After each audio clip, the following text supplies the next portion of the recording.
Dam को निर्माण हुए 50 वर्ष पूरे। खंडर हुई कॉलोनी में बीबीएमबी मना रही गोल्डन जुबली। उजड़े चमन में बोर्ड क्यों खर्च कर रहा है करोड़ों रुपए। इन सब को जानने के लिए चैनल को सब्सक्राइब करें और शेयर भी करें। पंजाब तथा राजस्थान सरकार ने मिलकर वर्ष 1960 में व्यास प्रोजेक्ट तलवाड़ा के नाम से पौंग डैम का निर्माण आरंभ किया था।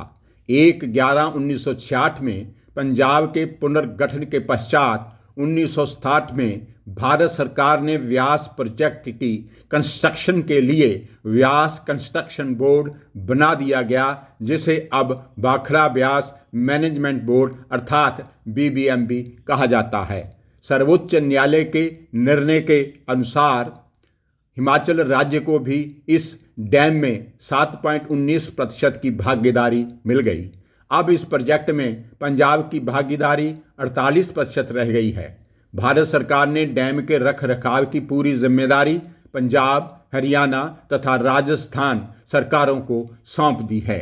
व्यास बांध के निर्माण को नवंबर में 50 वर्ष पूरे हो रहे हैं। निर्माण के समय लगभग 30,000 कर्मचारी इस डैम के निर्माण के लिए कार्यरत थे। कर्मचारियों के रहने के लिए चंडीगढ़ की तर्ज पर 4 सेक्टरों में तथा संसारपुर टेरेस में एक अति सुंदर आवासीय कॉलोनी का निर्माण किया गया। प्रोजेक्ट हेतु सारी भूमि पंजाब सरकार द्वारा अधिग्रहण की गई थी। निर्माण कार्य पूर्ण होने के पश्चात और धीरे धीरे कर्मचारियों की सेवानिवृत्ति होने लगी। आज 50 वर्ष पश्चात इस आवासीय कॉलोनी में बीबीएमबी के मात्र 1,000 कर्मचारी ही रह रहे हैं तथा कुछ अन्य विभागों के सरकारी कर्मचारी भी इन आवासीय कॉलोनियों में शरण लिए हुए हैं।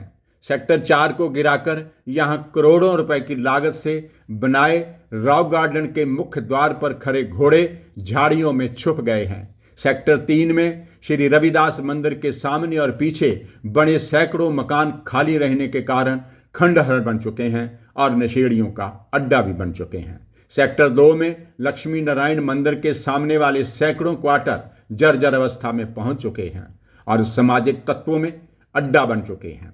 सेक्टर 1 में भी T5, T6, T7 के अधिकतर कोठियां खाली पड़ी हैं और मकान भी खाली पड़े हैं। नवंबर में डैम निर्माण को 50 वर्ष पूर्ण होने जा रहे हैं और अधिकारी गोल्डन जुबली मनाने की तैयारियां जोर शोर से कर रहे हैं।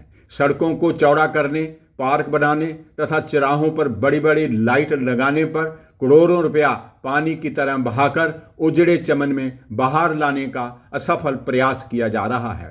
कॉलोनी के मध्य मार्ग में एक तरफ टाइल्स लग रही हैं तो दूसरी तरफ लगाई गई टाइलें जमीन में धंस रही हैं। सभी सुविधाओं से युक्त इस कॉलोनी में खंडर हो रहे सैकड़ों मकानों को लोगों को लीज पर देकर क्या गोल्डन जुबली नहीं मनाई जा सकती?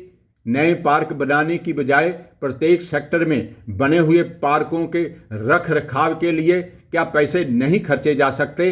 बीबीएमबी अस्पताल में डॉक्टरों के रिक्त पदों पर डॉक्टरों की नियुक्ति कर क्या स्वर्ण जयंती नहीं मना सकती?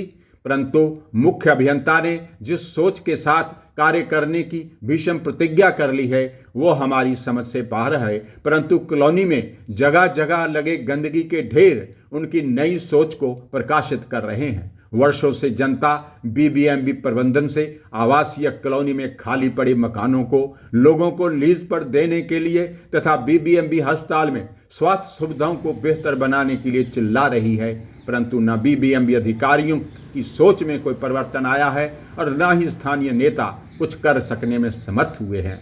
गोल्डन जुबली के नाम पर बोर्ड का करोड़ों रुपया किस चक्र में बिना किसी में भविष्य योजना के खर्च किया जा रहा है, ये एक ज्वलंत प्रश्न है। पंजाब सरकार को चाहिए कि जिस प्रकार हिमाचल सरकार ने संसारपुर टेरेस में अपनी भूमि को वापस लेकर वहां उद्योग क्षेत्र स्थापित कर दिया है, उसी तर्ज पर पंजाब सरकार भी बीबीएमबी से अनुपयोगी खाली पड़ी जमीन को वापस लेकर तलवाड़ा में सभी सुविधाओं से युक्त कॉलोनी, भव्य अस्पताल तथा उद्योग क्षेत्र स्थापित करे, ताकि उन स्थानीय लोगों के परिवारों को जिन्होंने अपने बच्चों के भविष्य की चिंता किए बिना अपनी करोड़ों की उपजाऊ भूमि देश हित में समर्पित कर दी थी, कुछ तो सुविधाएं उनको मिल सकें।